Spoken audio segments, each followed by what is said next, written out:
Present. Thank you. Secretary, I'm here. Treasurer Karen Nightingale, Present. Assistant Treasurer Adriana Spain. Adriana Spain. She's excused tonight. At-large member Laura Saul Edwards. Present. At-large member Whitney Kernoodle. Whitney Kernoodle. At-large member Kellen Macbeth. Kellen Macbeth. At-large member James Younger. Present. Communications Chair Leah Madero. Present. Education Chair Tia Alfred. Present. Legal Redress Chair Amy Stitzel. Present. Political Action would be Whitney Kernoodle. I'm sorry, Michael Heminger. Until June, that's still Jan Marie.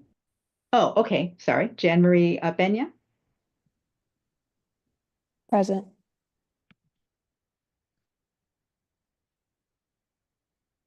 And Scholarship Committee Chair Whitney Kernoodle, I believe, is not here. And that ends the roll call. Thank you so much. Tonight, we do ask that our secretary would prepare and pull up the minutes of our last meeting, and our treasurer will be prepared shortly thereafter to share the financial report. President Davis, it's Kathleen. I did something and messed up the March general minutes meeting as I was pulling them up. So if I could have some grace. And I have the financial report ready. Okay, please pull up the financial report.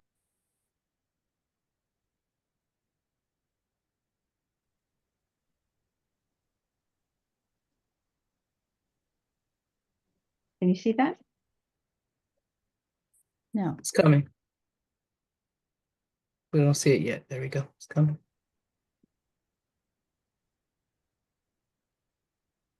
Can see it now. Yes. Yes. All right, Thank you. Madam Treasurer. Thank you very much. Good evening, everyone. This is our March financial report. This is, we have three separate accounts. We have our operating funds.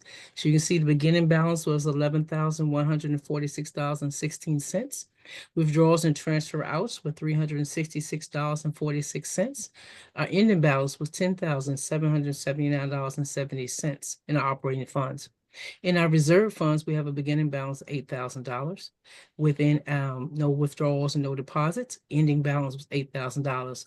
$5,000 of this money is reserved from the functioning operations of the branch, and $3,000 is for our legal regress committee. To go down to scholarships, our scholarships beginning balance is $185,352.04. There were no deposit and withdrawals this particular reporting period.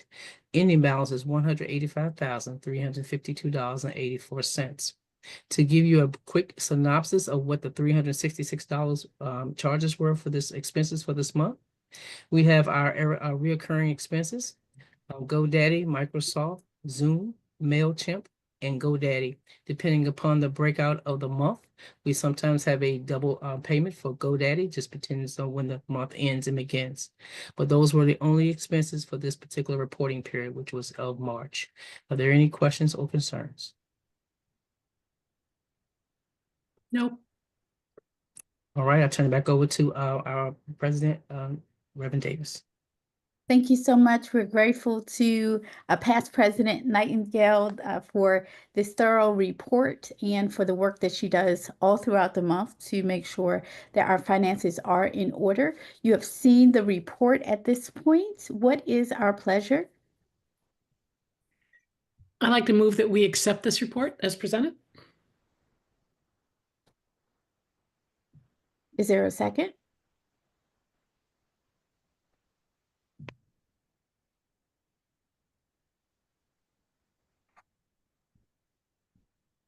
You must be on mute where you said second. Please unmute and say it. I move Second. that the report be. Go ahead. Thank you. I heard 2 seconds. Do you mind saying your names?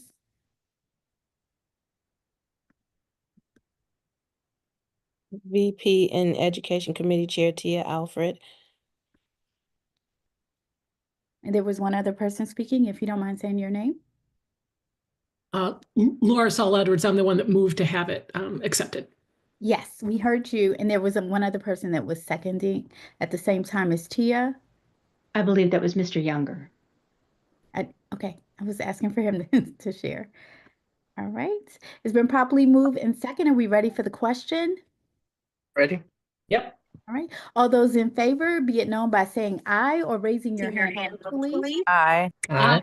Aye. Aye. The nays have the same right.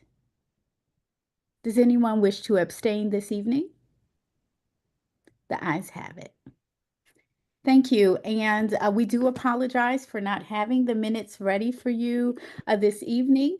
And we are committed to ensure that you have them early for our next meeting, along with the minutes for this particular meeting as well.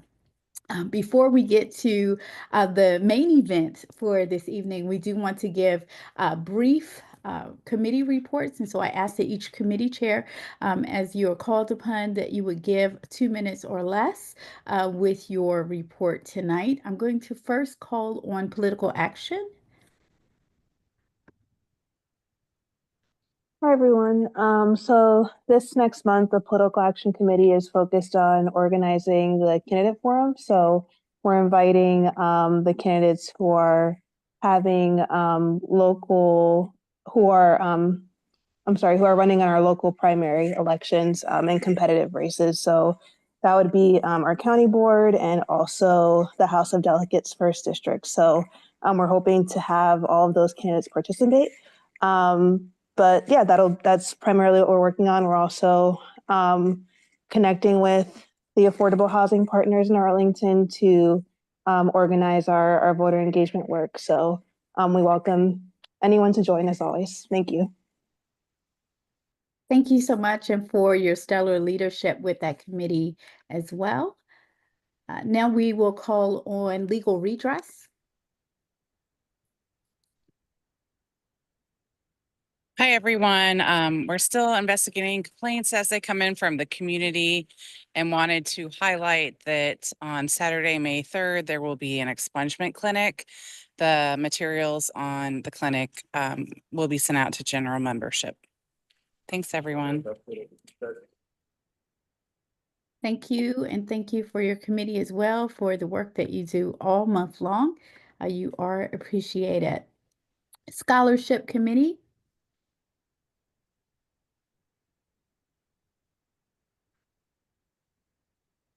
Our treasurer will report. Yes, good evening. Our scholarships committee reported out that we sent out the balance of a committed obligated scholarships to 4 recipients this month. They have been sent out express mail, and they were received by the various universities in behalf of 4 of our students. So we are now all caught up for the year, and we will be sending out scholarship applications within the next week or so to get for the next round of students. Thank you. Thank you, and thank you for the work that the Scholarship Committee is doing as well. Many of our committees are working around the clock to make sure that the NAACP Arlington Branch looks good and is serving this community, and so we are very grateful for the work that is being done. And now we'll ask for our Education Committee report. Good evening, everyone. We're continuing our work with APS with a host of items specifically focusing on safety, communication, accountability, and transparency, which were our goals last term, and we are continuing in those goals, as well as this term. We're adding some supports needing to be put in place for especially our Black teachers, we're also focusing on hiring and retention, and we have had several complaints come in, so that's been taking up the majority of the time on how our Black teachers have been being treated in APS, and we're working diligently to get that resolved quickly. Thank you. Thank you, Madam First Vice President and Educational Chair. We appreciate you, your committee, and the work that you're doing for our children and youth. And our Freedom Fund banquet, I'm going to ask that our treasurer would share the date with everyone tonight. Yes, good evening again. Very excited. Our date has been selected for October 4th, 2025. Location will be back at George Mason University. We're absolutely excited. More to come. We will fill you, everyone in on when we'll be able to put out our request for nominees for our awards. That'll be earlier this year, much earlier. So please stay tuned for that. And that distribution will come out within the next couple of months. But we are excited. October 4th, 2025. Please mark your calendars. A save the date will be coming forth. Thank you, Madam President. Thank you very much for that. The Housing Committee did send information, which has also been sent out to each of your emails. If you received a meeting link for today, you also received information about the 4th Annual Arlington Fair Housing Conference that will take place this upcoming Saturday, May the 3rd, from 11 a.m. until 3 p.m. It'll be held at Unitarian Universalist Church of Arlington, which is 4444 Arlington Boulevard in Arlington, Virginia. And so we ask that everyone who's able to would come out and please share this information with others as well, especially those who are interested in fair housing and may need assistance in this area. We will have specialists there. We'll have keynote remarks from Maureen Yap, the Vice President of Public Policy and Senior Counsel for Fair Lending at the National Fair Housing Alliance, to come and to share with us in our closing remarks from the day by the Honorable Julius D. Spain. And so we look forward to this time. Are there any questions?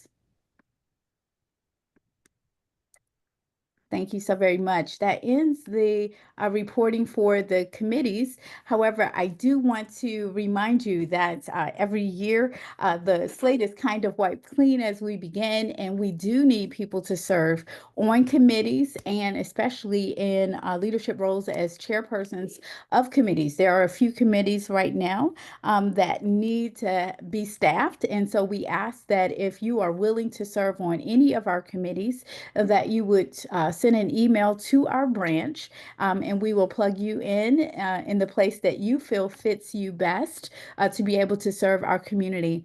As a reminder, being a part of the NAACP is not simply about sending in an amount of money per year, but it is about us all joining together to fight for justice and equality in our society. And so sometimes that may require more of your time, more of your talent, but I urge you to do so, because if there was ever a time that we needed to fight together for justice and equality, that time is now, and that season is now, and your voice, your advocacy, your labors, and your love are needed in our community. And so I look forward to serving with you even further on at least one of our committees in the time that is to come. Thank you for being here this evening as well for our candidate forum. I'm going to turn it over at this time to our first Vice President, Tia Alford, who will lead us from this point. Thank you so much, Pastor Davis, and good evening again to everyone, and welcome to our School Board Candidates Forum. Thank you for joining us for this important conversation with our candidates. My name again is Tia Alfred, and I am honored to serve as your moderator for this important event. And on behalf of the NAACP, we thank you for joining us. Tonight's forum centers on the priorities of students, families, and community members across Arlington, particularly issues impacting equity, achievement, safety, and trust. Our schools shape the future of our community, and your participation tonight is a vital part of our democracy. This forum is an opportunity to hear directly from each candidate that's currently running for our local school board. Tonight, we will explore a wide range of topics that will reflect the educational priorities that we need in Arlington. Each candidate will begin with a 2-minute introduction. Following that, I will ask a series of questions. Each candidate will have 2 to 3 minutes to respond to each question, ensuring they have enough time to share their thoughts fully. Please note that there will be a Q&A at the end where audience members can pose questions, and we ask that everyone remain respectful of all candidates and their viewpoints, and let us maintain a constructive and informative atmosphere throughout this forum. Now let's begin. Each candidate will now have 2 minutes to introduce themselves, and please also state whether you are a member of NAACP. And we will start with Mo. Good evening, everyone, and thank you, Tia, for the introduction and allowing us to be here. My name is Monique Mo Bryant, and I'm running for the Arlington School Board because I absolutely love our community, and I believe in our community. I believe that we have the tools, the people, and the passion to ensure that APS is an excellent school system. 13 years ago, I moved here because my son deserved the best. As a student with special needs, as a brown-skinned Black boy, I knew that he needed educators that would believe in him and that would believe that he had the right to thrive. And he did. Because of a few dedicated educators, my son will be graduating from college from a life skills program on May 9th this year. And I am extremely proud of the progress that we made. We didn't get here by ourselves. I can name the educators that helped us, the members of the IEP meetings. But make no mistake, it was not easy. There were many times that as a parent, as a mother, and especially as a student, we did not feel heard. We did not feel valued. We must make sure that our leadership leads with empathy, that they always, with every decision, lead through a lens of equity, that we hold ourselves accountable to use the tools that Arlington County has set forth, looking at the equity lens of who's benefiting, who's burdened, who's missing, and how do we know? And what did we do about it? And what do we do about it?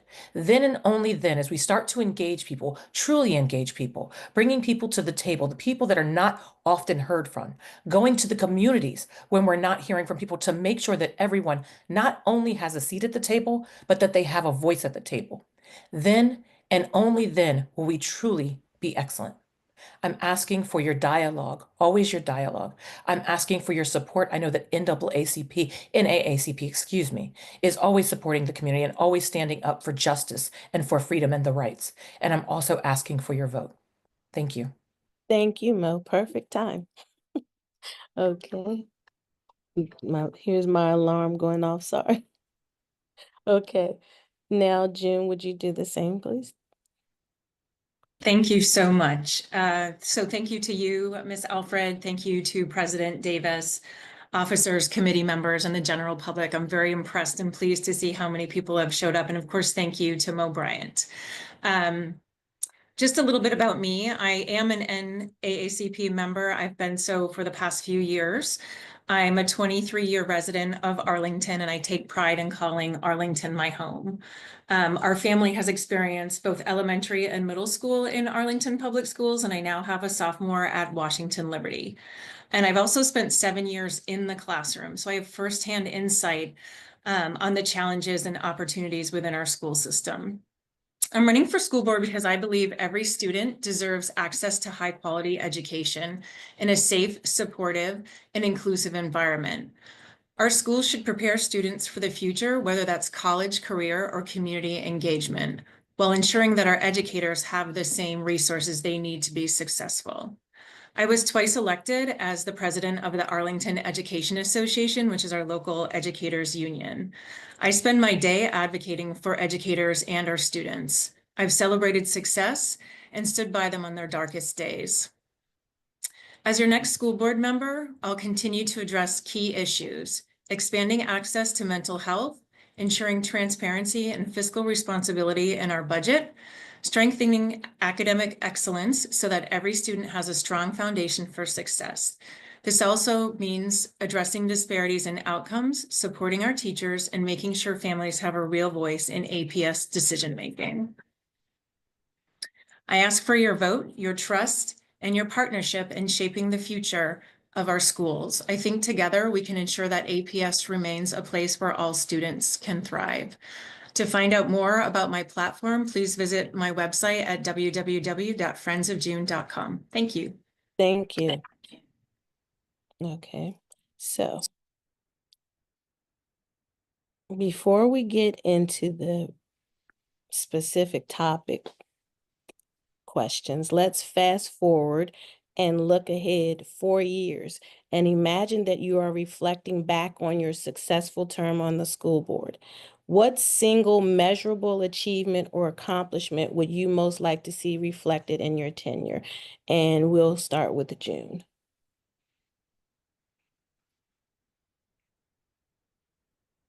Thanks. I was just writing the question down so I don't forget. Okay. Okay. So after 4 years, what I would love to see is real data being presented to the community.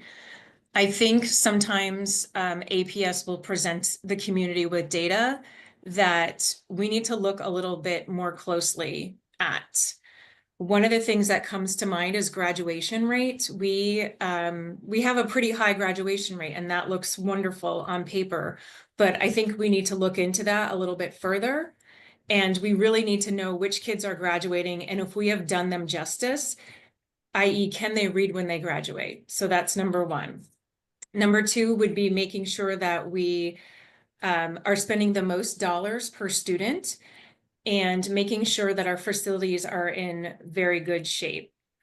Another one would be student safety, making sure that everyone at school not only feels physically safe, but emotionally safe, intellectually safe, that they all have trusted individuals. So all of this is going to require a lot of community input and a lot of transparency and community conversation about what needs us to get to that point.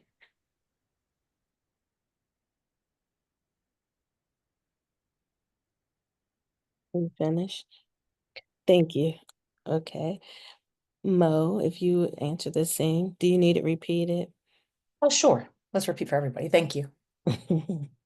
Okay. So let's fast forward and look ahead 4 years and imagine that you are reflecting back on your successful term on the school board. What single measurable achievement or accomplishment would you most like to see reflected in your tenure? The single most important would be reading proficiency. As Ms. Prakash just mentioned, we talked about our graduating rates, but what we didn't have a chance to explore deeply, and I know we have 2 minutes, is the fact that some of our students that are graduating are not proficient in reading as they're preparing themselves to enter the world. While we've heard from parents and educators and students, and we're now offering structured literacy in our secondary levels, what we need to also be thinking about is how many of those same students that need that structured literacy practice have been with us since elementary school. We do need to look at some of the key critical areas in APS, our budget stabilization.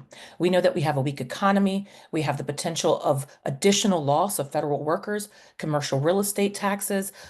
Some of the things that I'd like to see is that we are utilizing art buses for our secondary students.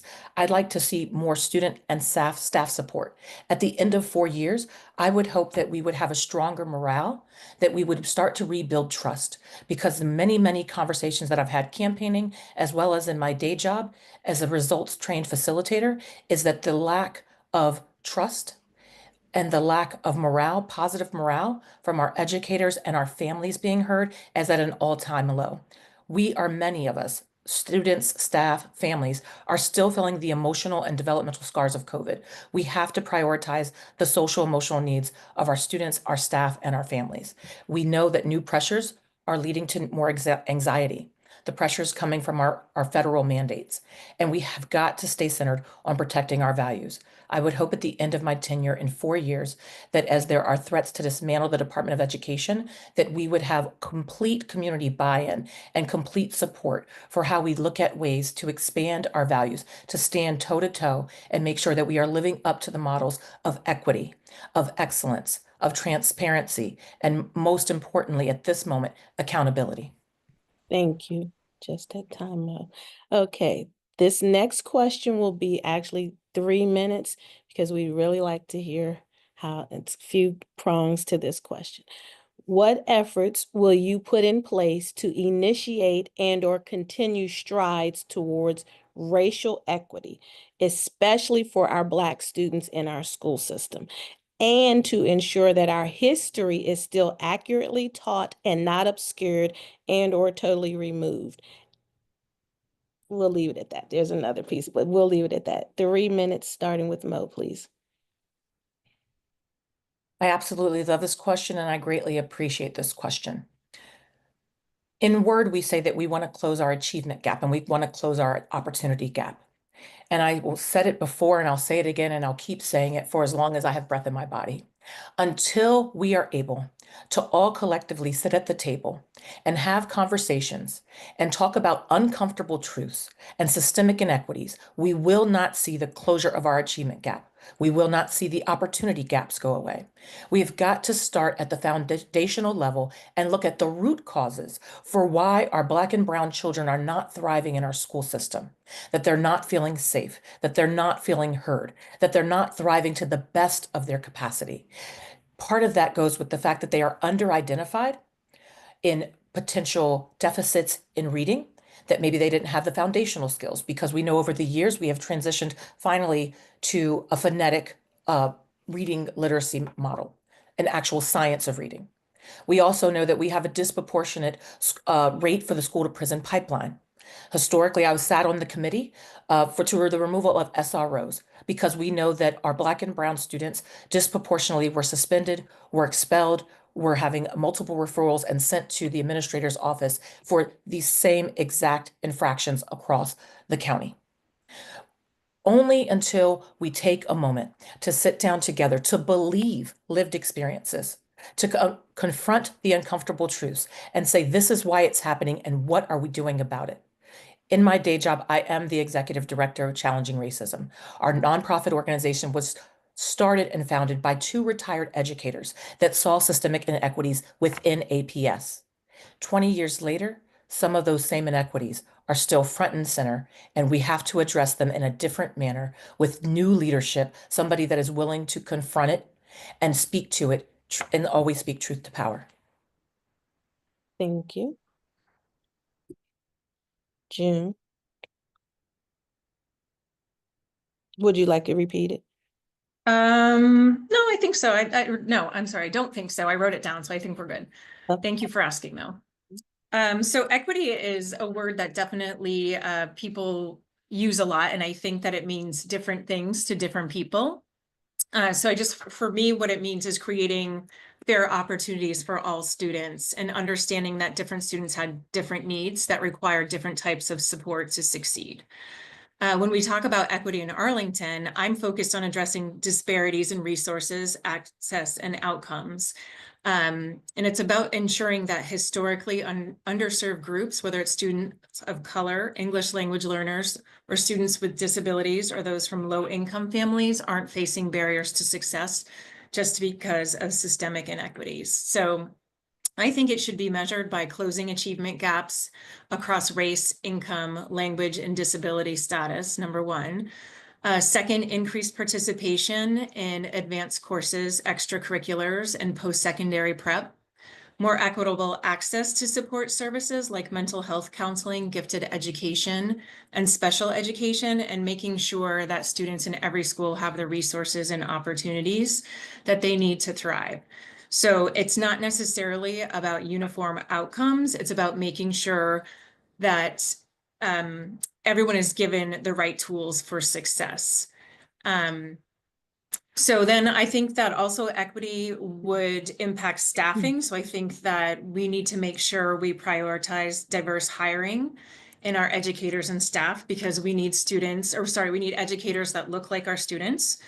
And then in terms of the continuing to accurately teach history, I think that we need constant review of what's being reviewed curriculum wise with cultural competencies. So not just some people from up above, going down and saying this is the curriculum. I think it needs to be a bottom up process. And the other thing that I've said a lot in talking with people is that Arlington has a school system or wants a school system that reflects its values. Arlington is bright blue politically. And so I think over the next 4 years, with things that are happening at the federal level, we're really going to test that theory, and we're really going to see if Arlingtonians are willing to do the work, willing to have the conversations, and willing to be uncomfortable to protect the things that they say that they value. Thank you.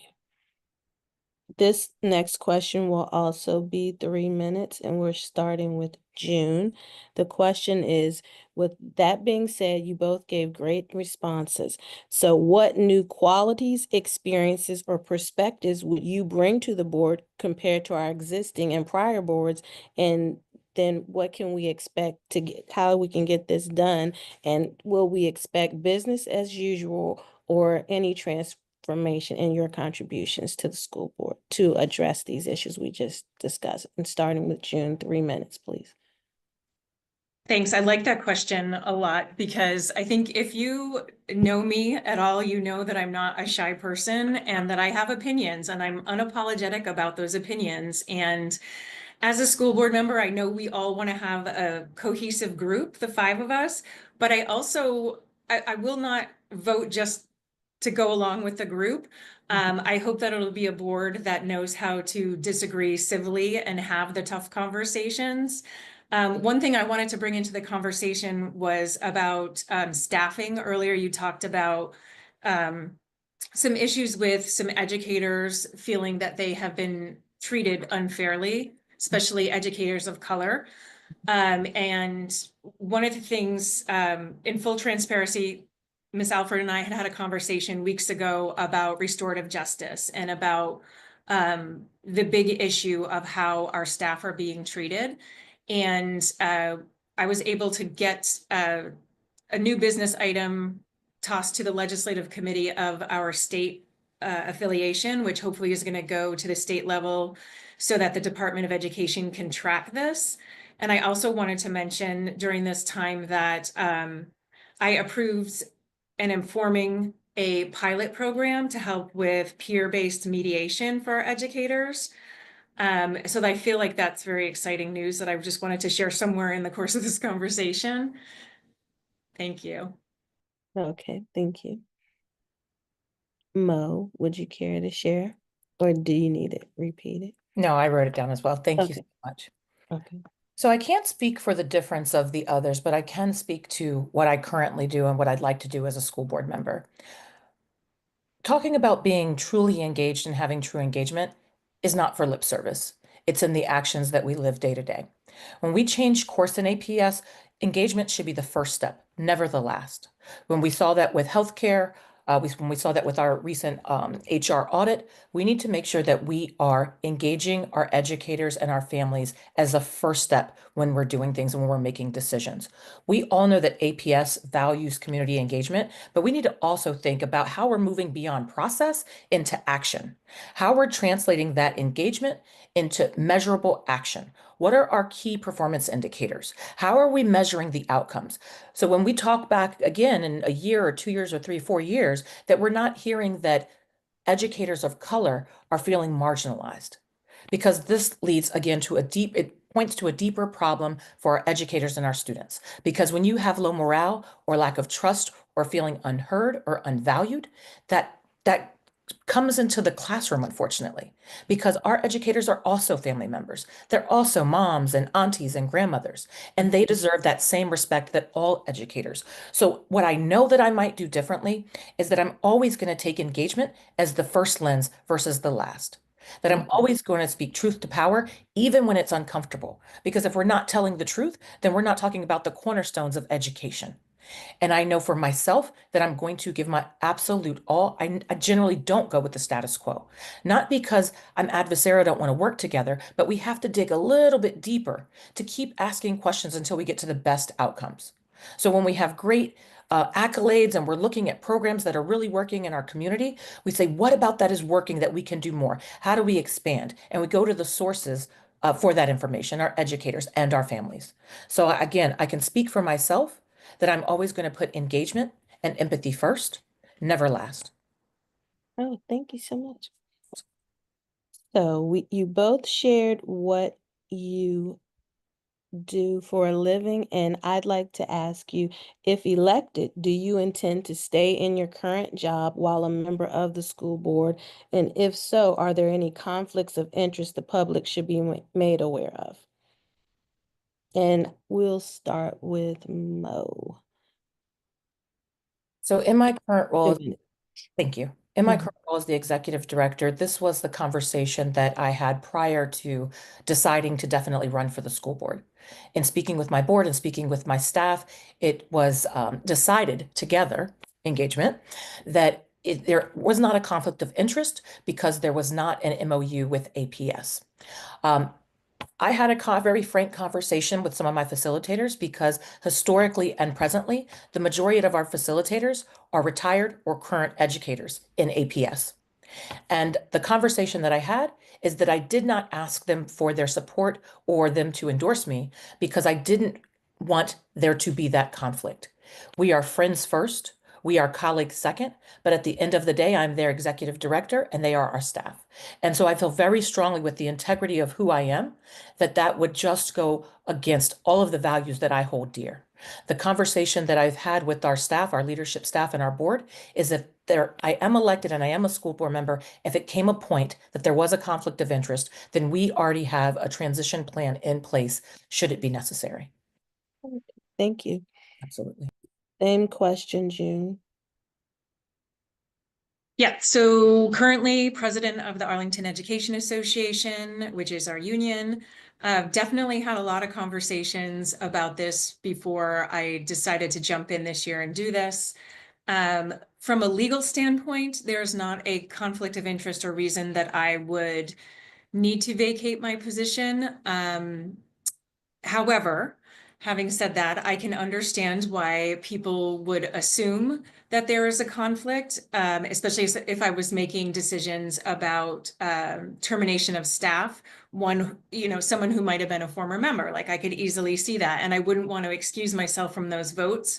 So having said that, we have gotten ourselves in really good shape at AEA. If you know anything about our union, when I came in as president, we were recovering from a huge scandal from previous leadership. And over the last 3 years, with a lot of hard work, we have gotten our governance back in order. We've grown membership. And so I feel pretty confident saying that if I got elected today, I could hand the keys over to the next person and we would be in really good shape. So would I step down if elected? Yes, I would, because I can understand how that would be perceived. But my organization is in great shape right now, and I'd feel really confident passing it on to the next person. Okay, thank you so much. I appreciate your responses. Okay, the next question is, what is your stance on standardized testing and its impact on student learning? And we'll start with June. 2 minutes, please. Ooh, standardized testing. It really stresses kids out. Starting from when my son was in 3rd grade, I remember when he would get stressed about the SOLs. And I would try to explain to him why this was a thing, why you had to do this. I do think that we have a lot of work to do still with this. So I'm torn, right? Because I understand why we do it and why there's some data there that we can look at. However, I don't think that they are perfect. I think there are a lot of biases in the questions, and I think especially for an English language learner or someone new to this country, some of the questions are phrased in ways that don't have any context. So you're not only struggling with the content of the question, but the words in it too, if you know what I mean. So I think that's kind of unfair. So we have our Senator Favola, is trying to do some work where, especially with English language learners, the kids are going to be able, hopefully at some point, to take the tests in their own language. But I think, it's really tough. And I think it puts a real burden on students. And I don't think that it measures growth, which is something that you really would like to see measured in students. I was a terrible test taker when I was growing up. I thought that I was maybe stupid because I didn't do very well. Even as an undergraduate, I just didn't do very well. And then in graduate school, when I actually had the chance to show and talk about what I learned, then that was, a real confidence booster for me. And again, it's so sticky and complicated because we don't have the time to have these long conversations with our students, but we still have a lot of work to do with that. I hope we do get there someday. Thank you. Just at time, Jim. Okay, Mo, your turn, please. Thank you. I also love this question because I've been thinking about it quite a bit with my daughter who's in elementary school as she's transitioning into middle school. Testing should serve our students. It shouldn't define them. And I say that as a mother of a child with dyslexia that also felt that they could not thrive and that they were not smart. Standardized testing and our results are Your Voice Matters surveys. They all provide valuable data, but only when they're used equitably, only when we're thoughtful in our response when we look at the data. We place a tremendous amount of value on our standardized testing, and we require our teachers to teach to the test. That sometimes limits the brilliance of our educators. When I talked about that positive morale, it goes into trusting our teachers, trusting our educators that they know best for their classrooms, and giving them options for key performance indicators in their classroom. We do have to recognize that not every student comes to the test ready with the same experiences, with the same supports at home, with the same resources. We're talking about our opportunity gaps and achievement gaps. And until we look at that and make sure that there is equity in our assessments by design, by how we test, by looking and honoring the full diversity of our students and their strengths, and that means investing in culturally responsive curriculum. I've had the privilege of working with National Education Association, Challenging Racism as a partner with them. And we have developed curriculum, culturally responsive curriculum for educators across the nation. That is how you test, and that is how you start moving from a teacher-based model, giving them the tools that they need to teach in the classroom that they feel supported before they test. And we need to make sure that no single test becomes the sole measure of a student's worth or a teacher's effectiveness, because there are so many teachers, as I said earlier this evening, that got my son and my family to where we are today. No single standardized test should ever be the sole measure of the worth of our educators or our students. Thank you. Absolutely. So, Mo, we're going to start with you. Okay. What are your thoughts on the current state of school funding, and what would you prioritize in the budget? And this is going to be 3 minutes each. Yes, yes, yes. And we were talking about this. The first thing we have to do is stabilize our budget. We know that potentially there's going to be a larger deficit. We are playing by the rules, but the goalpost keeps changing day in and day out. And so when I talk about exploring the uncomfortable truths, if our federal dollars are pulled because we are under attack, our public education is under attack, right now that's 2.8% of our budget. It's roughly $23 million. That's not a little bit of change. We've got to look at prioritizing public and private partnerships, leaning on our nonprofits to see where they can step in and think about having preventative measures versus reactive should those things come into play. I would really like to look into our student and our staff support. We talk about school safety. We need to delve deeper into that conversation of what it looks like. I know that we are putting more of our dollars where our mouth is and making sure that we are leaning into social emotional learning in our development. But we need to go a step further. We need to be working with our organizations in our county and our nonprofits and our businesses to say, what role do you play in this ecosystem? How do we allow them to step in where there are gaps, that we're not putting that responsibility on our educators? Because our educators are dealing already with the main foundation of education, to teach. But we're talking about emotional regulation. We're talking about coming back from COVID and not having that opportunity to build our soft skills and our critical thinking skills. So figuring out ways to partner through nonprofits and for business would really be a strong thing. And I really would like to see that we are also protecting our values, that we are standing by who we say we are, that we're doing it not only in lip service, but by the actions we take, by the decisions we make, and developing strategies that improve working conditions across the board. Thank you. June, same question. Do I have 3 minutes for this? Yeah. Okay, I'll try and speak quickly because I have a lot to say about this. Okay. So for those of you on the call who don't know, we get almost 86% of our funding from the county board. And we're told to work with that number rather than truly creating a needs-based budget. And what's happening right now is the needs are outpacing the money that we're being given by the county board. I am concerned about cuts to federally funded programs, which will hurt our most vulnerable students. And that goes back to the point of what is Arlington willing to do to make sure that those students are protected. So I would want to prioritize that we take care of those students, number one. Another thing is people talk a lot about class size. They talk about buildings falling apart. And again, I'm going to put this on the people of Arlington. What are you willing to do? Are you willing to be uncomfortable? And I think what we've seen so far is that some residents of Arlington are not willing to be uncomfortable because that requires sometimes a boundary change to kind of disperse students. When the idea of a swing space was brought up because some buildings are crumbling, parents didn't like that. And I understand that because it was going to break up a community. But these are the things and the growing pains we're going to have to get through if we want to have top-notch facilities that aren't falling apart, that we spend our time just patching the holes in.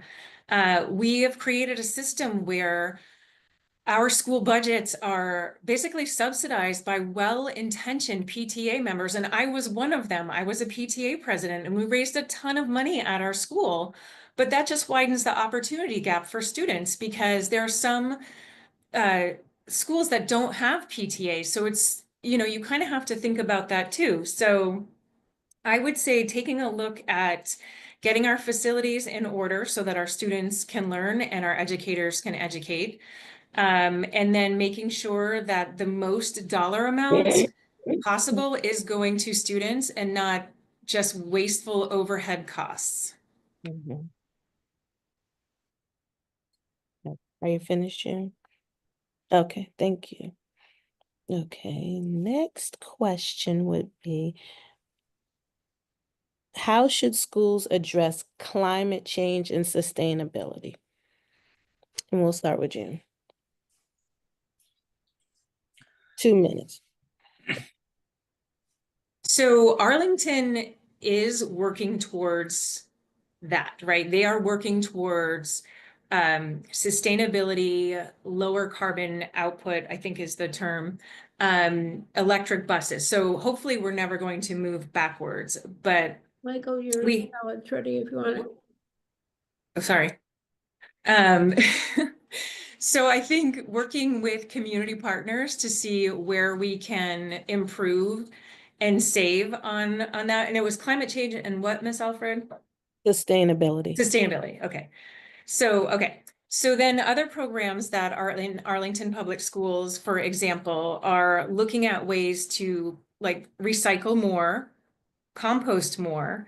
When I was at Ashland, we had a program where once a week kids would compost, which was great. And that overall is going to reduce the tonnage in our trash and recycling. So I think little things like that. I do think, because I read it in the,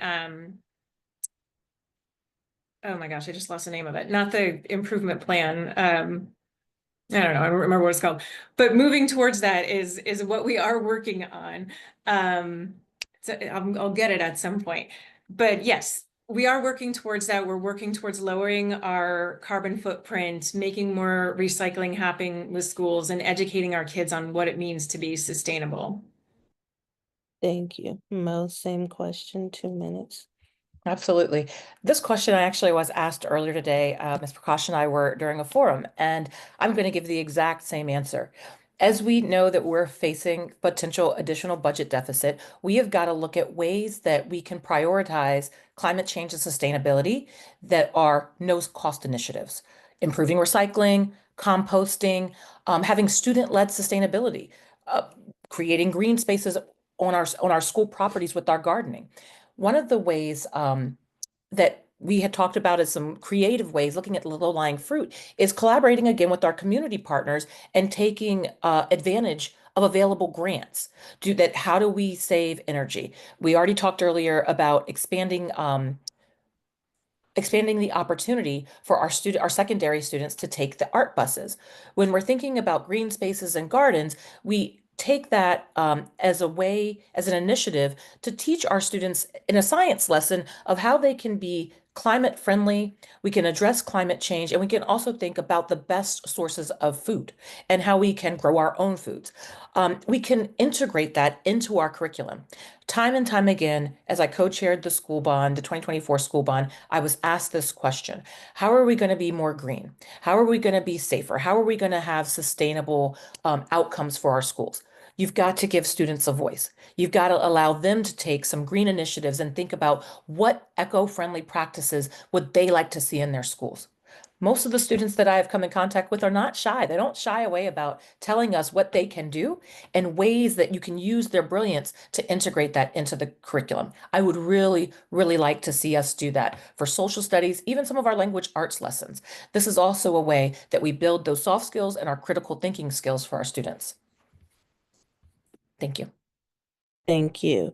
So, Mo, we'll start with you. What measures would you implement to address chronic absenteeism and student disengagement? Oh, yes, yes. Some of the initiatives, and we've been talking about it as a county, is that we need to increase a culture of being welcomed in the school across all of our schools.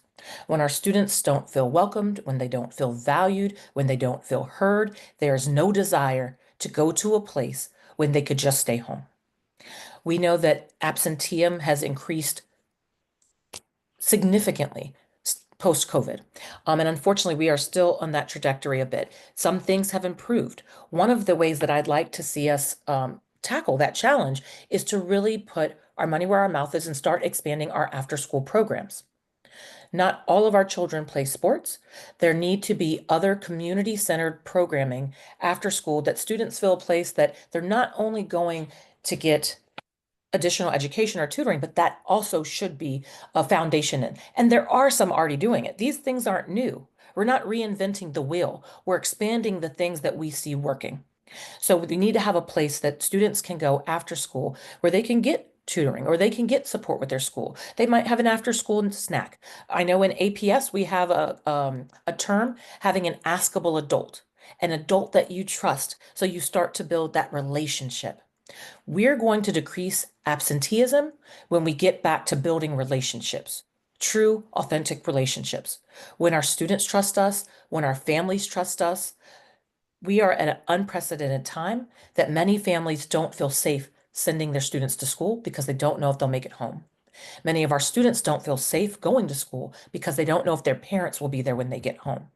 And those are not only the families that are affected by chronic absenteeism. There's low morale, unfortunately. It's not all across the board, but even one family is too many.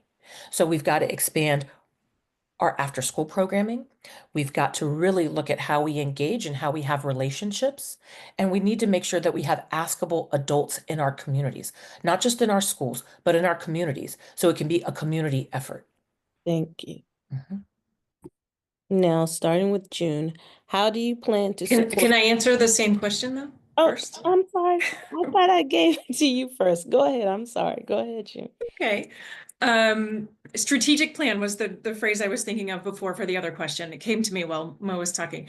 Yeah, so chronic absenteeism is definitely a pressing challenge right now. And it's not just about missed days, it's about missed opportunities for learning and growth among our students and connection.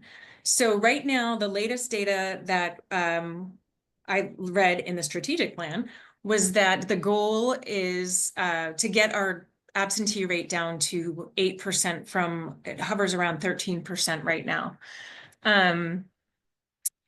I just actually this morning printed out an absentee rate for the schools in Arlington for 2023-2024 school year. And one of the highest is actually Wakefield High School with 25.6% absentee rate. And that is alarming. What I'm happy to say about that is that we are working on solutions for that, right? So both the county and Arlington Public Schools have committed to continuing the after-school programs that they started funding with about last year. So that's pretty great. And then I'm super excited to let you know that I'm working on a grant with some folks from Wakefield High School and the National Education Association, where they're going to increase home visits. And that's been a limited program at Wakefield. They want to expand it. And that's a really good way to make connection and find out the root causes for absenteeism. We do know right now that we have a lot of students of varied immigrant status. So I think we're waiting on some numbers there to see how it's going to, increase or if it's going to stay level. So that'll be something to keep an eye on. It'll be tricky because we don't ask about immigration status, but we're trying to sort of anecdotally watch that. The other initiative that we are working on in Arlington Public Schools is that parents are now going to be sent a text or an email if their student is absent for 10 or 15 days. And that is starting just now. It was just announced at the last school board meeting. So we are making strides in that, but I think it is important, like I said at the beginning, that it's not just about not coming to school. It's about a lot of missed opportunity and hopefully doubling up our efforts to make sure that students feel connected to at least one person at the school that they attend. Thanks. Thank you. Thank you. So now starting with you, June. Can you share your thoughts on the ICE raids in the county? And if elected, how will you ensure kids are safe in APS schools? 2 minutes. Thanks. The ICE raids are devastating. I definitely don't appreciate, especially the ICE raids being used as a publicity stunt. I think it's terrifying to the community and staff and our students and creates just an atmosphere of fear. I am proud of Arlington Public Schools for adopting a school safe resolution, which led to a memo of understanding with the Arlington Police Department about what is going to be allowed and how procedures work so that the responsibility is taken off the educator or staff at the school. The administrator will have to come and then call legal counsel from APS to examine the warrant. So you don't have to feel obligated if you're out of school to let somebody in. I'm concerned about the breaking up of community. Part of what makes Arlington Public Schools so great is the diversity that we have, and it's the community that we build. And no student should have to come to school scared or should have to miss school because they're scared of walking to school or they're afraid that when they get home, their parent is not going to be there. So we've been working with our parent liaisons, have been working with community members to get paperwork in order, directives for childcare if I'm not home when. But I do not appreciate that being in my town, and that would be a hill I would die on. I will not vote against or vote for anything that puts our students at risk. Thank you. Mo, next same question, please. Okay. I'm going to try to get through this without tears, but I am angry. And I don't live in a place of anger as a person. Our students must have a safe space in our schools. This is not only Arlington, this is on my street. This is where I live. So when Ms. Prakash was just talking about the 26% absenteeism rate at Wakefield, this is 5 doors over. I watch these babies that walk to school looking over their shoulder, that they're afraid to even say good morning or hello because they don't know who's there. I have never been prouder of Arlington County for creating a policy to make sure that if someone does come to their school with a warrant or a perceived warrant, that our educators are not having that burden. And every educator that I've spoken to said they would, with their body, stand between a child and anyone that comes there without a moment's notice, without hesitation. And I'm so proud of APS for creating a policy that our council has a framework to make sure that our schools are safe, that if something is to come about, that our school staff would be informed, that they know their rights, that our students know their rights, and that they are sharing them with family members. This goes beyond just ICE raids, immigration enforcement, intimidation, disruptions, actions. They have no place on our school grounds. They have no place in our community. Schools exist to be a place for learning. They always have. They always should be. I'm going to continue to support clear policies that protect the sanctity of our schools. For ICE, for gender identity, for bullying, for students with disabilities, this is what it means to have safe schools. We cannot expect our families to send their students to school with the fear that they may not make it home. And that is what I see each and every day as children are walking to school. Thank you, Mo. Absolutely.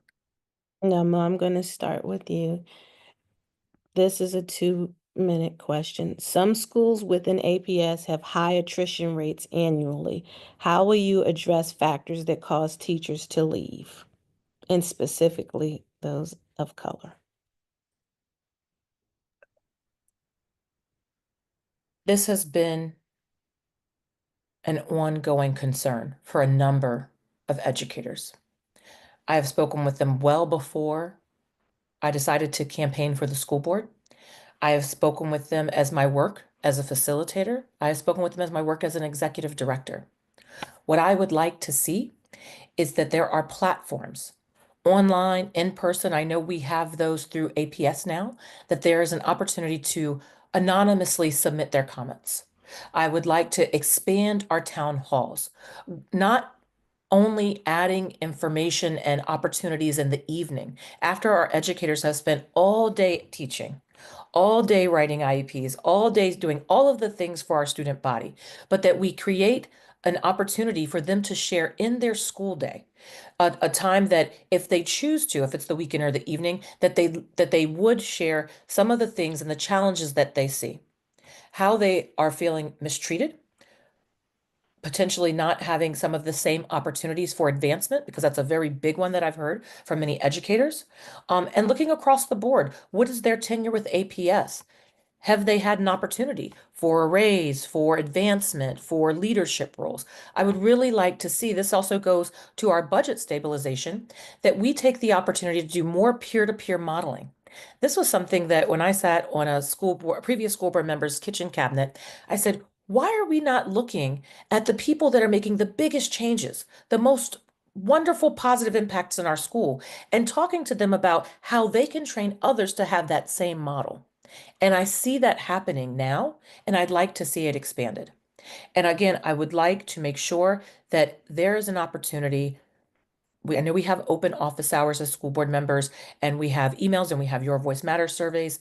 We need to look at going to the schools more often, not just PTSA meetings, but going around and collecting data ourselves and developing one-on-one relationships with more of our educators across the board. Thank you. June? Was this 2 minutes? I can't remember. Yeah. Okay. Yeah. Again, I'll try and speak quickly. So first and foremost, pay. When my son started kindergarten, when I went to the kindergarten orientation, Arlington was first in the region for educator pay, and we need to get that back to a competitive spot. And why does that matter? You know, sometimes I feel like the public thinks like we're just whining because we don't make we don't make any money, but it does matter because we want our educators to live where they work. And by doing so, that adds to our economy. It benefits everyone. People need to feel valued. So we talk about our students having that trusted adult in the building, someone they can talk to. Well, guess what? Educators need that too. They need someone either in the building or at the administrative level that they feel is listening to them. So when they contact human resources because they're going out on maternity leave and they're so confused about which leave to take, that someone gets back to them right away. The HR audit indicated that there were some failings in HR that need to be addressed. People need that. The other thing, one thing that we talk about in our monthly meetings with administration is that the educators, especially who are student facing, are like our bread and butter, right? And so everyone else, their job, they should almost be considered as support staff. How do I support you who are facing the kids in the classroom every day? What can I take off your already overflowing plate? Is it that I can take away some professional development that really is not relevant or required? Or is it something else? And one of the other things, hold on. No, I think that's good. I think that's all I wanted to touch on, actually. Oh, no, I did. Sorry, I take it back. Clear policies about discipline. Sorry. Sometimes in this forum, you're like, you've got a million thoughts going on. So one of the things Arlington Public Schools has done is they've revamped a policy about accusations against staff, whether those are coming from staff to staff or student to staff. And I think that's really going to be helpful because previously what's happened is that it's been left up to the discretion of maybe the principal at that school. So I think that's just another level of support that is going to help educators feel valued and like somebody is listening to them. Thank you so much. Thank you.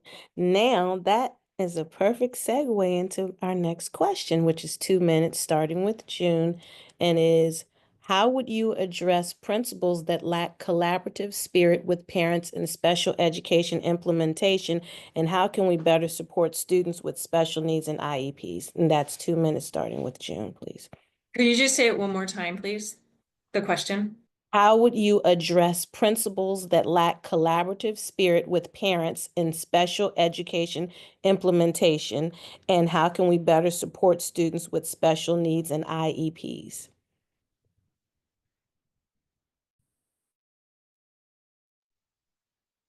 Well, the first thing, and this is something that comes up a lot in the job that I do now, is we don't know what we don't know.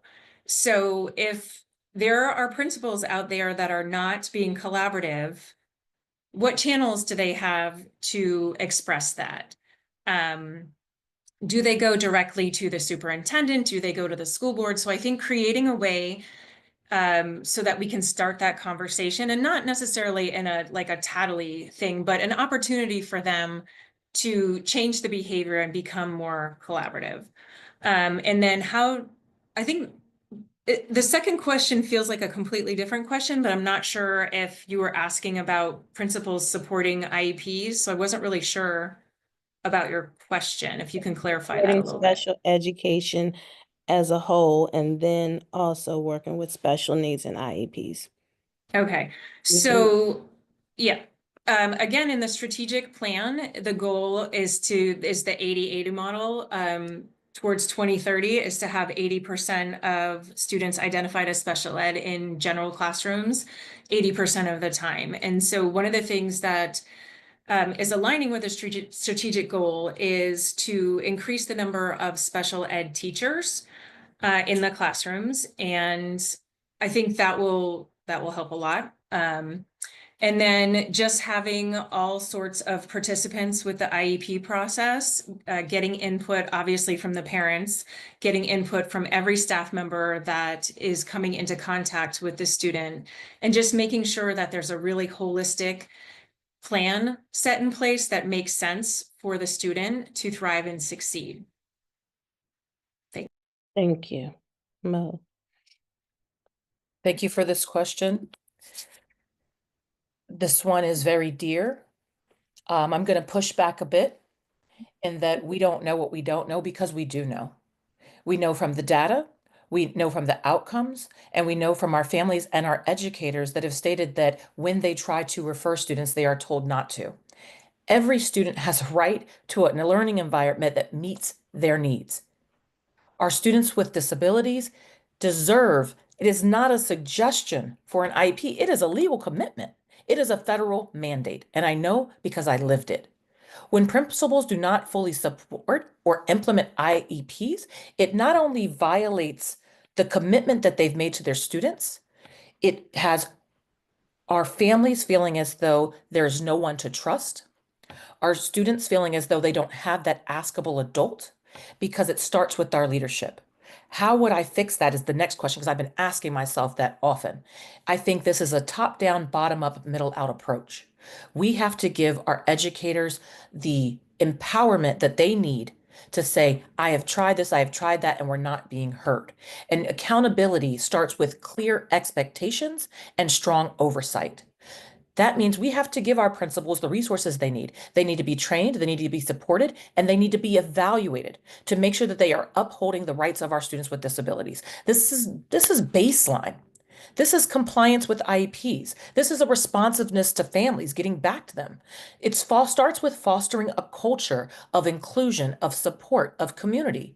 When issues arise, and they will, that happens. There's times that things are misunderstood, but there's got to be a transparent process for addressing concerns in our school system for students with disabilities, for all of our students that unfortunately have historically been marginalized, that they don't feel that schools are a safe place. This is where that intersectionality comes from. It's why I decided to run for the school board. I don't know if any of you do puzzles, but when you step back for a second and you can see that we're talking about social emotional learning, but we're not talking about how that intersects with suicidal ideation when our students can't identify for who they are. When we talk about our students with disabilities and they're not only not feeling heard, but they don't have the resources to be taught. I just was speaking with an educator in special education, and we were talking about how the curriculum has to be for that grade level, but she can't teach to that grade level because they're not there yet, but she can't access the curriculum for 1 or 2 grades below. So morale goes down and those things are felt.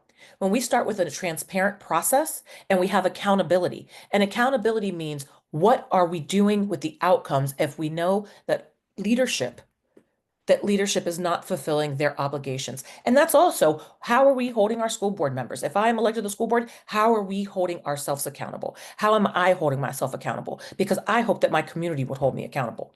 Thank you. Thank you so much. Appreciate it. Sorry to cut you off.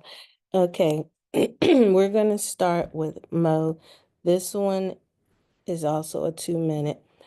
Education, politics, and policies have become toxic and political at the local level in ways that undermine the education of Black and Brown children disproportionately.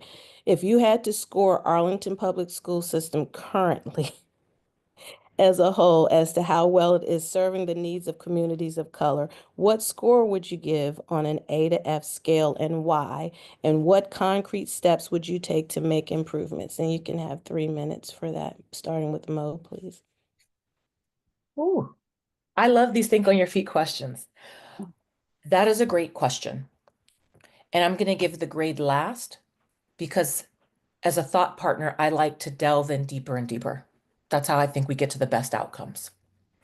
If I think about how we're serving our Black and Brown students, I take a step back, and yes, we're going to look at the data because it provides valuable input. But we also know that the data tells us something deeper. It tells us that the root cause of systemic inequities play a direct factor into what this is. Again, in my day job, the majority of the facilitators that I work with are current or retired educators. They have no qualm in telling us that the programs that have been historically used in Arlington did not work. And we know that. And we know it from our literacy outcomes. We know it from our students that are graduating and not feeling that they are ready for the world because they don't have that foundation. When we look at the intersectionality for mentoring and how we serve families and social emotional learning and school to prison pipelines and underdiagnosis and or overdiagnosis, why some students might have a mood disorder and why potentially Black and Brown students or people are diagnosed with schizophrenia, why some students might be a behavioral concern when other students are knowingly having ADHD. We have to look at the root causes, which don't always lie with APS. That lies with our community collectively. It lies in our nation. It is a bigger root source problem that we have to really lean in and be brave enough. And I don't say safe because sometimes it doesn't feel safe to have these conversations, and I know that. But we have to be brave enough to confront the hard truths, the uncomfortable truths, that until we are able to be courageous enough and look at the data, to believe the lived experiences, to further engage, to really hear not only what we're currently hearing, but to go to communities that haven't shared because they're not going to share because they don't feel heard, then I could probably really give a grade. But if I had to give a grade right now, which is what you asked, so I will do that. In talking with other educators across the nation, as we talked, the contract that we have with National Education Association, we are a partner for social justice. And the curriculum we developed is for culturally responsive curriculum and how we teach. And we know that we're under a threat right now with that because telling the truth is a foundational component of education. So if I had to look at the picture right now with the information and the data that I do have, the lived experience that I have, and also talking to other families, I would say we potentially are better than most, but that there's a lot of improvement to be had. The grade needs sound improvement. It needs sound, reasonable leadership, somebody that is willing to engage, to go to families and say, I know you may not have been heard, to educators to say, I know you may not have felt valued because of decisions that have been made in the past, but we're doing a new thing. And we really want to stand by our values. And the way to do a new thing is for you to give us your input so that we can always expect an A for APS. Thank you. June, 3 minutes. Would you mind just repeating the question? Education, politics, and policies have become toxic and political at the local level in ways that undermine the education of Black and Brown children disproportionately. If you had to score Arlington Public Education's APS as a whole as to how well it is serving the needs of communities of color, what score would you give on an A to F scale and why? And what concrete steps would you take to make improvements? 3 minutes. Okay, I'm probably not going to speak for 3 minutes on this one. What is concerning is that Black students make up 22% of Virginia's school population, but account for over 62% of school-based disorderly conduct complaints. That seems like we're not doing something quite right. We've talked about different things, expanding restorative justice, implementing bias training, data transparency, community partnerships. I will be very honest with you that I feel like I don't want to say I'm not qualified to give this grade because this is not an experience that I have lived, right? So I do have a student who is biracial. My son is biracial, but he is not a Black student. And so I do feel like there would be some unfairness for me to say that APS is or is not doing a good job. And I hope that's, I hope that lands in the right place. And I would say if I was forced to give a grade, I would go more with standards-based, is that I think that Arlington Public Schools is trying, but there's room for growth and improvement. Thank you. We appreciate your responses.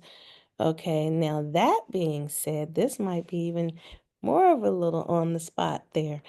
So starting with June, do you have confidence in the current superintendent, Francisco Duran, and would you vote to further extend his contract, which is currently up for renewal?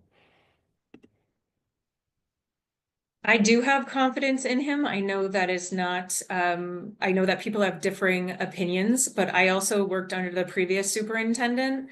And I think the strides that have been made under his watch have been very positive. I appreciate his commitment to an education for all students. And on a personal level, he has been wonderful to work with. He has always comes from a place of understanding and respect that we might not always agree, but that we are going to have a civil discourse. And I would vote for him based on the interactions that I've had with him over the last 3 years. I would vote for him again to continue his contract. Thank you. Same question for you, Mo. Thank you for your question. I too have confidence in our superintendent. We need to be asking ourselves as a community what system we handed to the superintendent when he got here. And unfortunately, none of us could have foreseen COVID. And that was rough for all of us to navigate through. I understand in leadership, you're never going to please everybody, but you have to try to get not just in the middle, but make sure that we reach everyone. What I respect and admire from Dr. Duran is that these hard conversations that I talk about with these uncomfortable truths, I have asked some of these same hard questions of him and his leadership staff through Black Parents of Arlington, through some of my elders that get people together to have conversations about what we see in the schools and how it's not serving our students. And time again, and we are rapid fire with our questions and our frustrations as well. The school board meetings are tame and compared to the questions and the hard moments that we've had with the superintendent and some of the leadership as well. And time again, he has shown up. He has brought some of his leadership staff to answer these questions, to dig deeper. I think that collectively we need to do more. I think that the school board and the county board need to be working together to have those opportunities for accountability so that when we're looking and we're asking these questions about how we serve, back to the previous question with where do we grade, we can only grade it when we're brave enough to talk about that there is a different set of rules. Our superintendent is a man of color. Our superintendent is a dual language speaker. And the rules are different for those of us that don't look like the majority of Arlington. It's not a doom and gloom. It's not a gotcha, but it's a hard truth. And until we're able to explore that and we are clear in our expectations, then we might have a different standard. As far as what I would like to see from our superintendent, it is more collaboration, more of the same. I know that in campaigning, I was speaking with many parents, and they were so happy to see one day that their first grader was getting off the bus, and right behind their first grader was the superintendent. So I really like the engagement that has been going on for the last few years, the town halls, him subbing in the classrooms, being on the buses. So when I talk about true engagement, I commend the superintendent for that level of engagement. Thank you for your response. Now, Mo, we're going to start with you, and we're going to ask you, what is your vision for early childhood education? And 2 minutes, and we'll take one more question, and then we're opening it up to the audience. All right. My vision for early education, we have to expand it. We have many reading assessments in our school, and some of them aren't catching at some of those because we don't have those foundational skills from preschool. I know with budget deficits and potentially other dollars lost, we have to look at creative ways that where we have schools that have open seats, that we can expand the preschool program model. For those that can afford it, they can pay, and we can do a sliding scale basis so that we have comprehensive preschool opportunities for all of the students in APS. When we start talking about askable adults and doing community connections and relationships, that starts from a young age because our children are our most precious commodity. That also increases the opportunity for more educators, growing that opportunity so that they are here with us and they build the relationships through our school.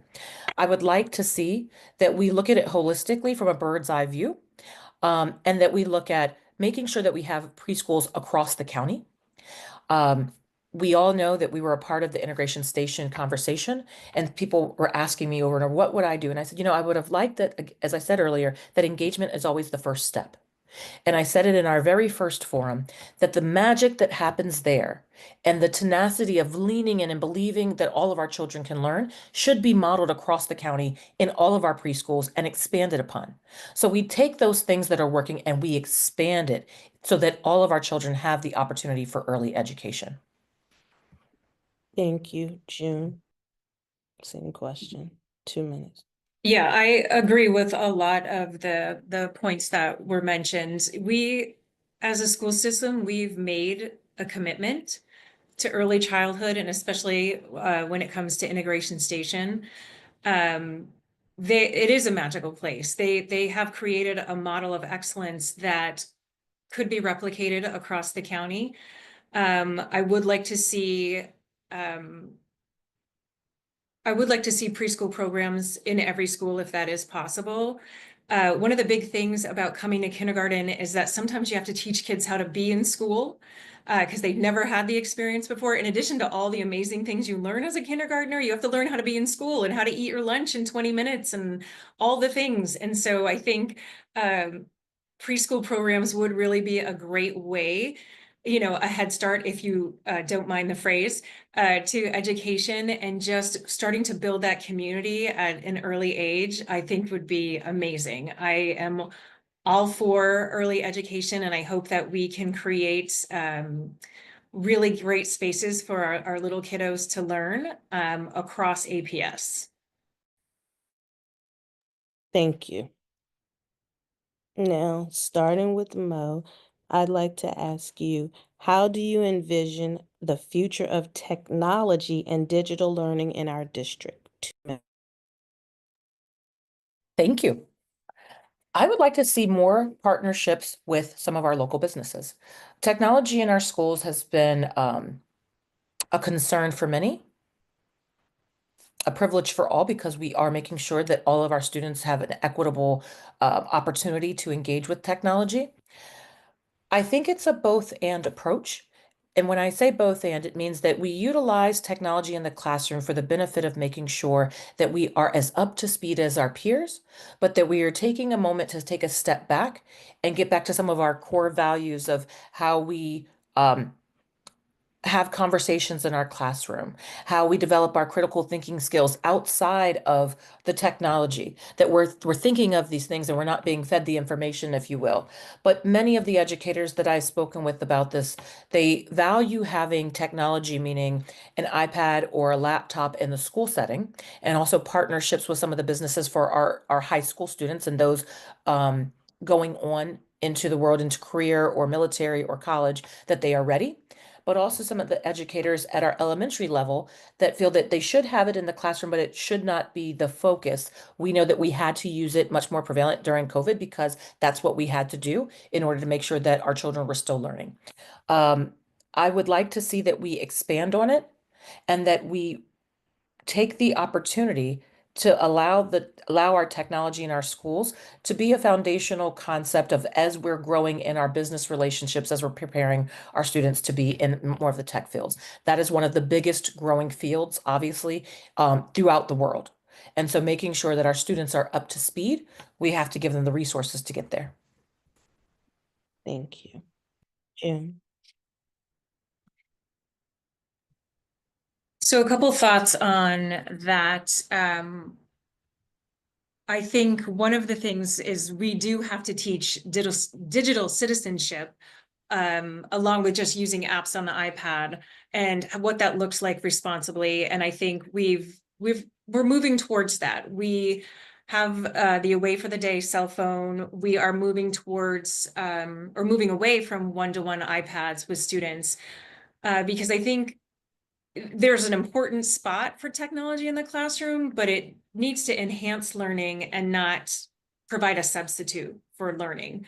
I think one of the things we need to be looking at as well is incorporating AI into the classroom, not A1 as our Secretary of Education would call it, but AI responsibly, and how kids can use that as a tool and still defend their opinions and make sure that they are having a thought process in this. And then I think conversations with leaders in the industry, either locally or nationally, about where do we see tech going? Where is tech heading 2 years from now, 4 years from now? And are we going to be able to keep pace with that, not only in the traditional school settings, if you will, but with our, up and coming new Hopper Center? Are we going to have what we need to make sure that those students are successful?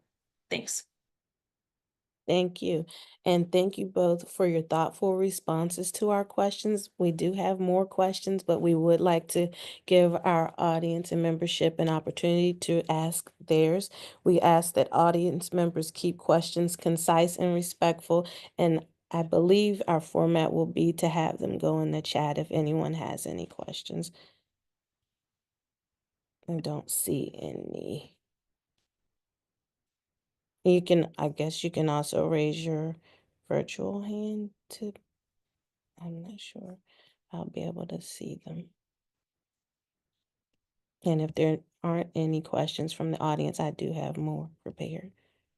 I can't see the audience if there's any hands raised.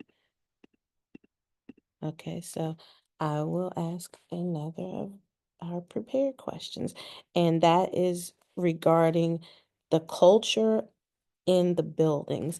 What can we do about the culture? I believe one or both of you briefly touched upon that, but what can we do? Because even we as the education committee see that there's a major issue with regard to the welcome and belonging, and that's seemingly of a lot of the marginalized students. And we can start with June. 2 minutes. So I think this is one of those questions where we have to talk about both students and staff. I think part of the culture, we can't not mention safety in the schools. And we both touched on this before about not only is physical safety in the schools important, but intellectual safety, emotional safety, having that trusted person. And same thing with our educators. Morale is low. We love what we do, but it's really hard sometimes, and we just need to feel like we are supported. And I'll just go back to some points that I made before about what can we take off the plate of those who are student facing. How do we check in on both staff and student mental health, make sure everyone's doing okay? There are a lot of people with a lot of really good intentions, but hanging up a posters that says you got this, just it's not enough sometimes, right? So it's a really nice gesture, but it's not enough. I think programs like that we're starting with peer mentoring, especially with staff, is hopefully going to help, because that will help create a space where it doesn't have to be taken to a higher level, meaning administration, that people learn and get the tools to respectfully disagree with one another. And I think there's some of that at the student level as well. So I think those are really good places to start. This is where I could talk for probably like 45 minutes, but I'm sure nobody wants to hear that. So I'm just going to leave it at that. Thank you, Mo. 2 minutes, please. Absolutely. So this one might be one of my favorites because it is what we sink our hearts into at challenging racism.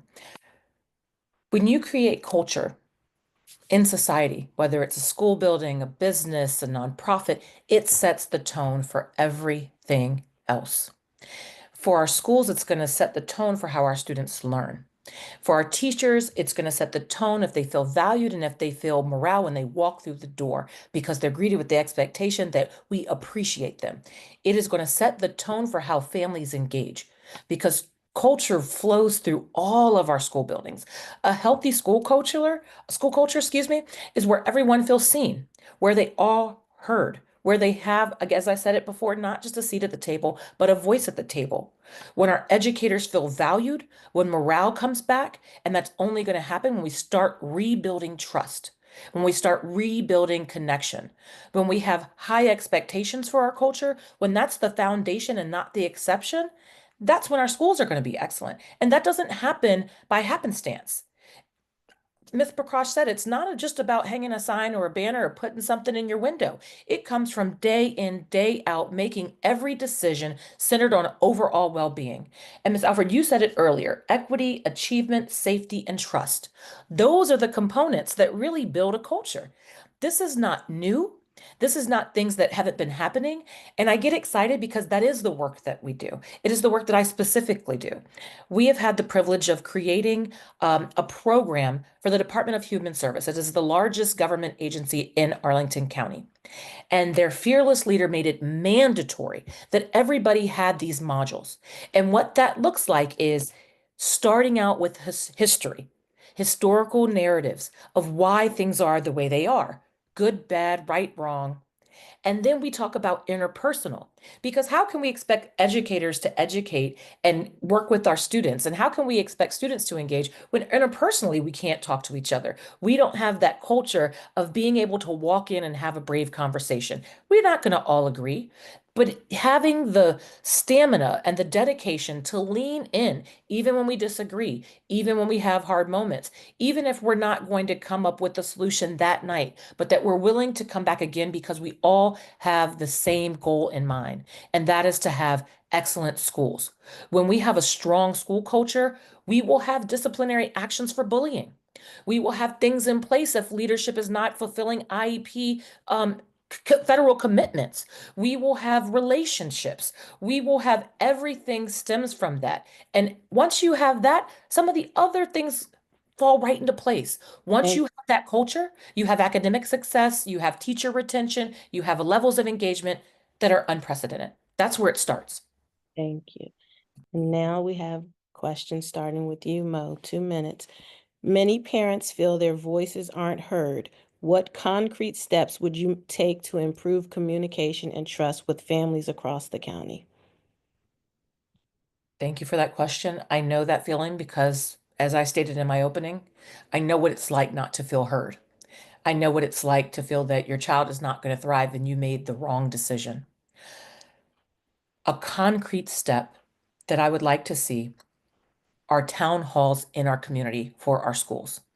That means going to the community centers, all of the local community centers. I said this and I'll say it again. Every zip code, every family, every community within Arlington is a part of Arlington. When we say we are one Arlington, we have to believe it. And we believe it by going into the community to make sure that the voices that are oftentimes not heard have the opportunity to share. And I know that we say, well, we do have these avenues. We have your voice matters surveys. And I've heard from many people that it's long and it's arduous to keep getting through all of the questions. But for those that haven't been heard in the past, you've got to go to ask of them if they would still be willing to give you their voice and their story and their feelings. Because many people that have felt counted out have kind of washed their hands. This goes back to, as you said, some of the families that have left APS over the time because they haven't felt heard and they didn't feel that they would be supported. We've got to get back to the basis. We have a connection crisis. And until we are willing to do all that we can, and this is why I'm running, because it's all that I can. Until we're willing to do that and develop those connections, we're going to keep getting the same results. So a concrete action would be to have town halls in the community centers, not just at the schools, but in the community centers where families feel safe to be heard. Looking at other models outside of what we've been doing to do a new thing. Thank you. June, same question, 2 minutes. So many folks listening probably know that we do, as a school system, offer opportunities for public comment on policy before it's adopted. We do have a space for families to come speak at a school board. You can do it by phone. And they're also, Mo brought up the Your Voice Matters survey, which is an opportunity, but that I've taken that as a staff member and as a parent, and it is so broad that it really needs to be honed in. And one of the questions in particular is about safety. And that one question that always stands out is, do you feel safe at school? And that is a question that, what does that mean? Do I feel safe at school because the building is secure? Anyway, that is a tool that needs to be revamped. So anyway, we have these opportunities, but the thing that we're missing concrete is, have we asked the parents? What format would you like to be heard? What does that look like to you? What can we do? Is there something that the school system is not doing, some platform that we are not giving? that you would like to see. I think that's the concrete thing. How do you want to feel heard? Tell us what that looks like, what that feels like. And I think we can do that.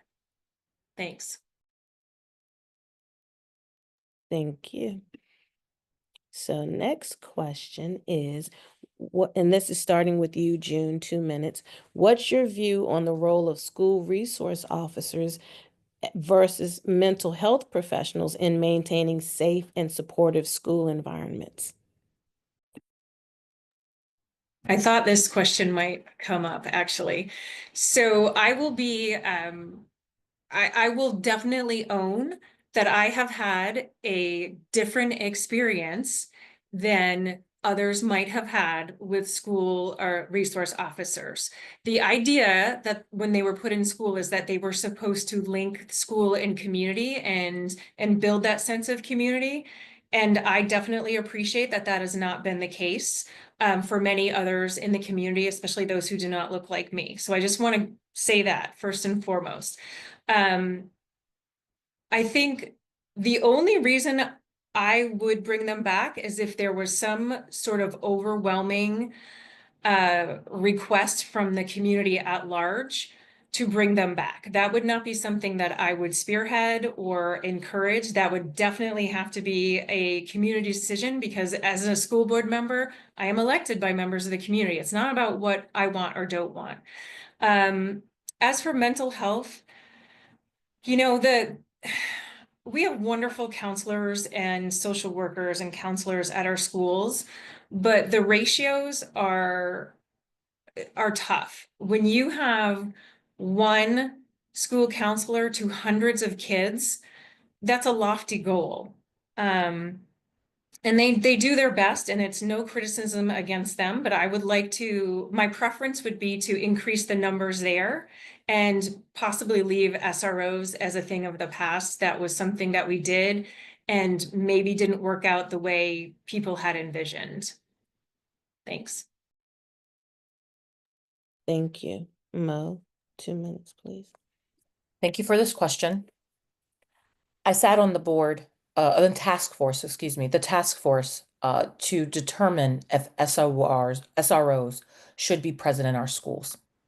And we overwhelmingly decided that it was not the place for our students and our staff. All of our schools deserve to be a place of safety and of well-being for our students and our educators and our family. But safety starts with connection and trust, not surveillance. And the reason that we had an overwhelming response that it wasn't the place, it should be that it was for school and community. And I personally had a great situation in middle school that our SRO was that link to community. But that is not true for the majority of Black and Brown students. That is not true for our students with disabilities, and that is not true for our students that are English language learners.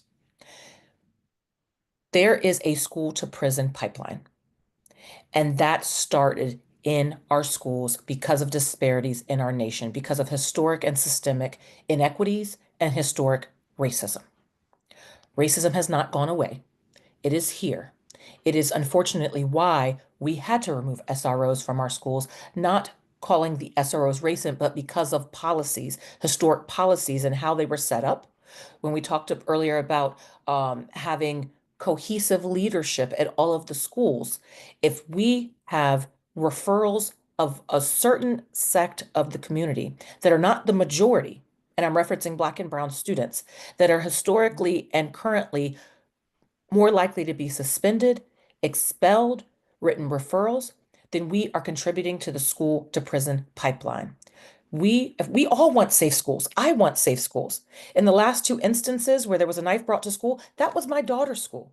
I want to feel safe each and every time I send her out. But we have got to pivot to a model that centers our social and emotional and behavioral health. As I was just mentioning, Department of Human Services, they are leading the way. And I say this and I say it time and time again, there are great partnerships happening and there's collaborations happening. But when I would walk out of DHS that is doing this work, because they are the ones that service our schools, they are our school nurses, our psychologists, and our psychiatrists. So I've had the opportunity to talk with them over and over and over about what they've seen. So in the community, what we have is a wonderful, wonderful modality that instead of calling law enforcement officers when there's a behavioral health challenge, we're calling our Marcus Alert team, our MOST team, because we're not criminalizing having a behavioral health situation. When we start investing in more school counselors, our social workers, our psychologists, and our mental health services, then we can take some of the burden off of the educators, expecting them to have to hold it all. And that means building school-wide frameworks that support student and staff social and emotional learning. Thank you. Thank you. Now, starting with you, Mo, 2 minutes, and we have a couple more questions, and then we're going to have closing remarks from both of you. So 2 minutes. APS students are high performing overall, but disparities remain. How will you support curriculum development that is culturally relevant, rigorous, and engaging across all grade levels? That's a great question. Thank you. So we start with making sure that we are truly teaching true history. That's one way. Truth telling is at the framework of education. And when we look across the board, we can look into areas of how we are engaging at every grade level, because there are ways of having brilliant conversations that are culturally relevant, that are welcoming. When students see themselves represented, when staff see themselves represented, when families see themselves represented, their engagement is much more likely to be honest and open and true to what the values we say we hold dear. When we take the opportunity to look at our curriculum, making sure that all of our students and all of our staff are seen in the materials that we're utilizing. We are having this conversation in 2025 about if our students can identify for who they are. I'm going to say that again. We are having this conversation in 2025 if our students and our staff can identify for whom they are. When we have books and materials and curriculum and educators that look like us, that speak like us, that are willing to stand by their values, then we don't have to have a more conversation about, are we getting it right? Because we will be, because we'll be reflective in what our student body and our community actually look like. Thank you. June? My first thought is I want to commend our educators for really doing a great job with their classroom libraries. There's this phrase that said that every classroom library should serve as either a mirror, a window, or a sliding door, so that students can see themselves either reflected in the books that are chosen in the library, or they can look in, a window, for example, and look into somebody else's culture. So I think that's pretty great. I think there is going to be some error in some of the curriculum that is proposed. Curriculum is ever changing, and there are some things right now with the language arts curriculum, which I think is great because it encompasses a lot of different subject matter. So you can be teaching an English lesson, but also incorporate science and whatnot. But there have been reports from educators that some of it is just historically and factually inaccurate, and that there are some stereotypes in there that are not positive. So I think continuing to look at that and making sure that we are really reviewing the materials that we're selecting for our students and not just choosing the cheapest option is going to be very important. And also just admitting that sometimes we've made a mistake with curriculum and that we need to pivot and do something new with that. And then I think, again, just going back to making sure that we are educating our kids and that we have a school system that is teaching and reflecting the values that we say we want as Arlingtonians. No banning of books, etc., things like that. Like if that ever happens in Arlington, I don't know what I'm gonna do. That'll be crazy. But things like that, like we just have to keep fighting to make sure and keep reviewing to make sure that we are being responsible and teaching all history and things that are engaging to our kids. Thank you both. We really appreciate everything you've contributed this evening, and we are at closing. I didn't mean to have to merge our questions together, but we want to be mindful of time. So as we close, I'd ask each candidate to make a final statement, but we'd appreciate if you could include what inspired you to run for the school board and how do you plan to ensure transparency and accountability in board decisions. 2 minutes each, starting with June. Thank you. Well, first, I just want to say thank you so much. This has been a great forum, and I've just felt like I've been talking with friends this whole time. So I appreciate you making me feel very comfortable and just the really thoughtful questions that you asked. And also, Mo, I just want to thank you again for your really thoughtful responses. My inspiration to run, I knew I was going to do this when Hillary Clinton ran for office. I was really inspired seeing, by seeing a woman run for office, and I thought, I'm going to do that one day. I'm going to run for school board. But at that point, I just felt like I was just an Arlington mom who didn't know much about the school system. And then things sort of fell into place. Like I career switched into education. I got super involved in my son's school, decided I'm going to go bigger. I'm going to be the PTA president. And then I'm going to do this crazy thing. I'm going to run for union president, not even knowing growing up that that was even a job you could have. So just, it has been the pleasure of my life to be able to advocate for students and to advocate for our staff. And I just think doing that as a school board member would just be another platform that would, I feel like would really make a difference, but would also bring me absolute tremendous joy if I'm being selfish about it. And then in terms of transparency, I think that when you are making decisions, like I said earlier, we provide a lot of opportunities for input, but I think we can do a tiny bit better in letting the public know how we have considered their input. So when we vote on something or we're discussing something during a vote, that we say like, hey, we listened during office hours. I had parents come to say XYZ, and this really informed my decision. So that is my hope. And again, thank you so much to everyone who took the time to come and listen to this forum. I really appreciate that. And don't forget to be a voter. Thank you so much. Mo, 2 minutes, please. Thank you. Thank you. So again, thank you all. I know you stayed with us through this evening, and I really, really do appreciate it. I have a different path. I didn't think I would. I had thought about it in the past. I had met with previous school board candidates, and I found great value in their dialogue and who they are. And I thought, they've got it covered. They're doing great. And in this moment, I thought it was absolutely necessary. I hold myself highly accountable as a person. And I ask myself, what can I do? As we are facing opposition in our values, in our community, and in our schools, as our public education is under threat, as we are watching our social emotional learning of our students and our educators be pounded time and time again into the ground, this is why the time is now.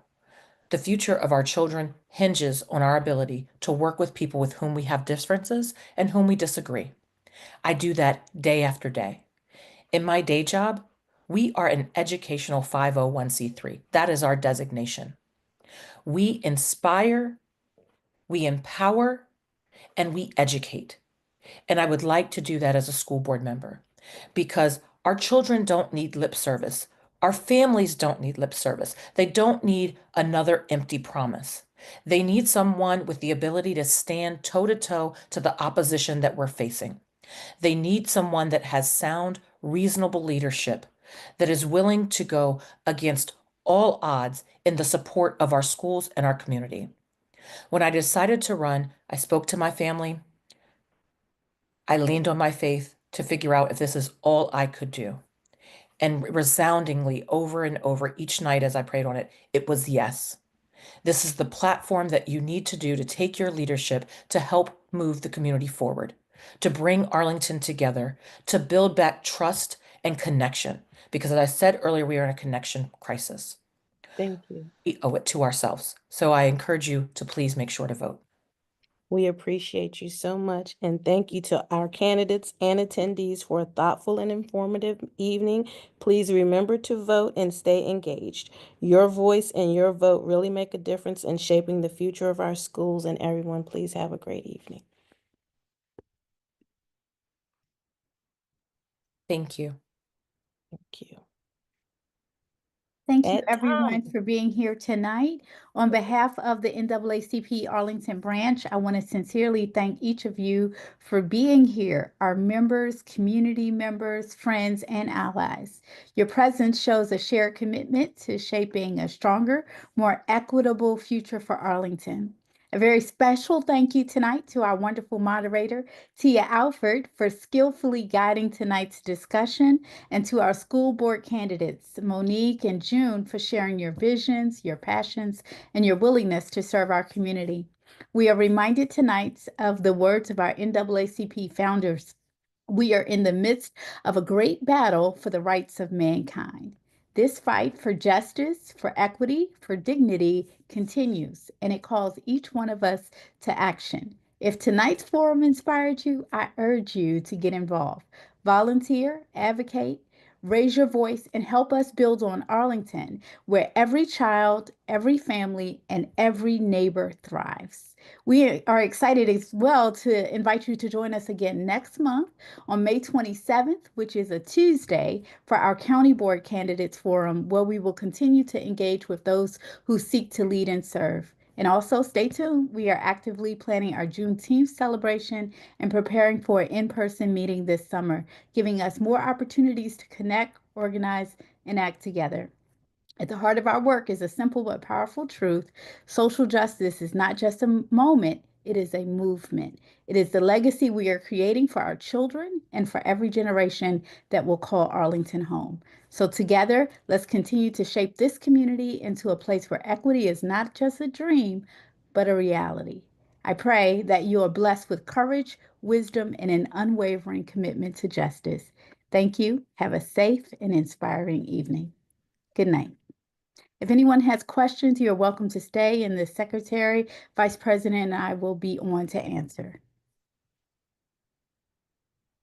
I just want to compliment you on a great program. That was a very vigorous and engaging set of questions. That was very serious. So hats off to everyone that made that happen. That was great.